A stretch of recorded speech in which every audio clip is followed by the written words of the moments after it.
Hey there, my name is Sage and you are watching D&D Daily. Today I'm doing a blind stat block reading of the Oriq Blood Mage.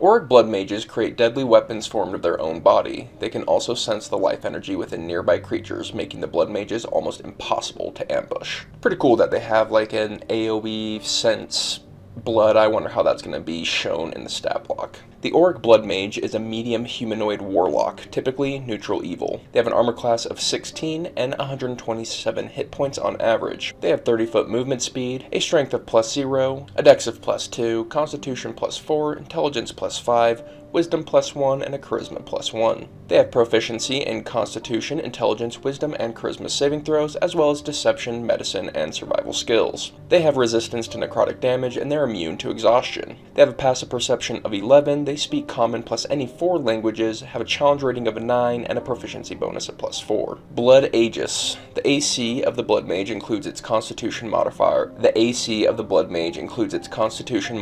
While it isn't wearing armor or wielding a shield. Oriq Mask. The Blood Mage wears an Oriq Mask. While wearing the mask, the Blood Mage can't be targeted by any divination magic or perceived through magical scrying sensors, and it adds double its proficiency bonus to charisma deception checks, included above. That's pretty neat, I like that a lot. Sanguine Sense. While the Blood Mage isn't blinded, it can see any creature that isn't an undead or a construct within 60 feet of itself, even through total cover, heavily obscured areas, invisibility, or any other phenomena that would prevent sight. I like that quite a bit. It's pretty neat. They're like sensing the blood.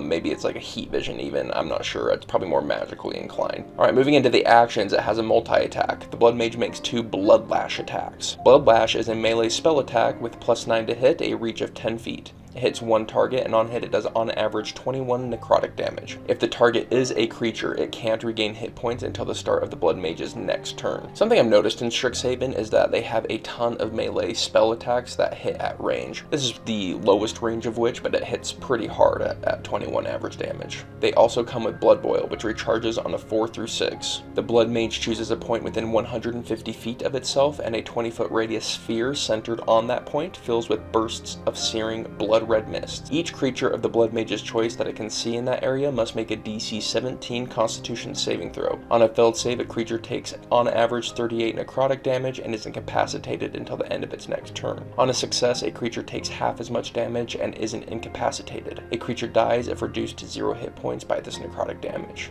There's quite a bit to unpack here. We have a magic infiltrator here, and it's pretty cool because it's someone that blends into society. This could be very much used for very many antagonists and a whole bunch of campaigns. Any sort of Littlefinger, any sort of backstabbing in politics type character could really benefit from this stat block, and I like it a lot. Hard to surprise it, hard to work around it, with that 60-foot just knows where every blood pumping individual is around them is really cool. Blood Boil, the AoE stun that kills if it drops them to 0 hit point instantly, is just devastating. That's really powerful and really strong. I love that. Blood Lash gets them pretty close. It hits hard, but it keeps them really close. So that might be a weakness, but man, they have 127 hit points, 16 armor class. Like, these guys, if there's going to be a mage up close, here's your... In fact, I almost say don't even think about this as a mage. Almost like a martial class. It's really up front there, doing tons of damage, can soak up damage, and then has this massive blood boiling AoE attack, which is really cool. I'm a big fan of this stat block. I think the thing that draws me to it the most is it having that bonus proficiency to charisma, having that sanguine sense. It's immune to divination and other scrying sensors. I just really like it. It all comes together in this nice package of flavor of this very subtle, very dangerous person, and I really like that. Big fan of it. This has been the blind stat block reading of the Oriq Blood Mage. We are D&D Daily. We release new D&D content every single day, so if that's interesting to you, go ahead and hit the subscribe button, and we'll see you tomorrow.